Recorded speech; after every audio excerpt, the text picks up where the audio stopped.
Have you ever driven down a long, dark road late at night and felt like you weren't alone? That chilling sensation? The one that makes the hair on your arms stand up?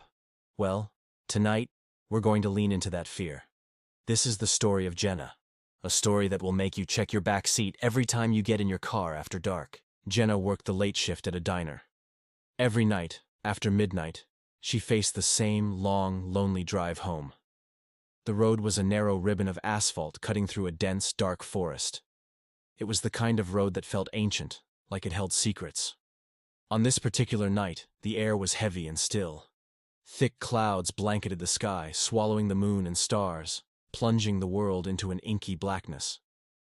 A sense of unease settled in her chest, a quiet hum of dread she couldn't quite shake. To combat it, she rolled up her windows, locking herself in, and cranked up the radio, letting the music fill the silence.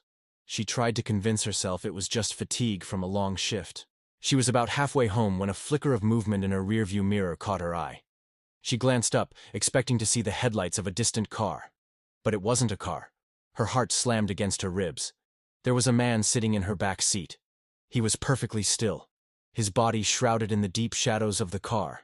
But his face was pale, almost luminous in the faint glow of the dashboard lights. It was blank, emotionless. Jenna's mind screamed. A tidal wave of pure terror washed over her. Her foot slammed on the brake pedal, and the tires shrieked in protest as the car screeched to a halt in the middle of the empty road. She whipped around, her breath catching in her throat, ready to scream, to fight, to do whatever it took. But there was no one there. The back seat was empty. The fabric of the seat was undisturbed. She frantically checked the doors, all locked just as she'd left them. "I'm just tired," she whispered, her voice trembling. "I'm seeing things." She forced a shaky laugh, a pathetic sound in the suffocating silence. It had to be a hallucination, just exhaustion playing tricks on her mind. She took a deep, shuddering breath, put the car back in drive, and pressed on the gas, trying to outrun the fear that was now clinging to her like a second skin.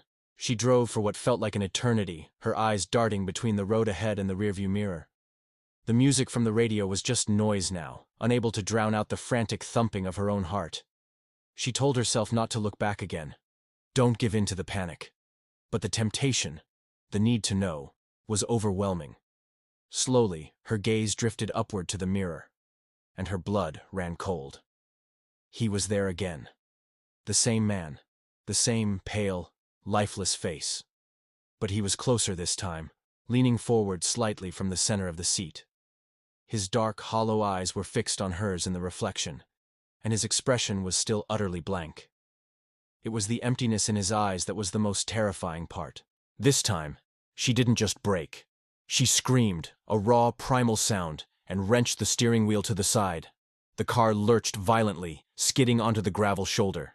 She slammed it into park, her hands shaking so badly she could barely grip the gear shift.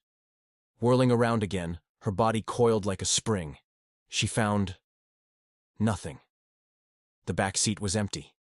The silence in the car was deafening. But then she saw it. Something that hadn't been there before. The seatbelt in the rear passenger side seat was buckled. It was pulled taut against the empty cushion, a deep crease pressed into the fabric, as if a heavy weight had just been lifted from it. Panic, pure and undiluted, seized her. This wasn't her imagination. This was real. She fumbled with her phone, her fingers like clumsy sausages, but there was no signal. Of course. Out here she was completely cut off.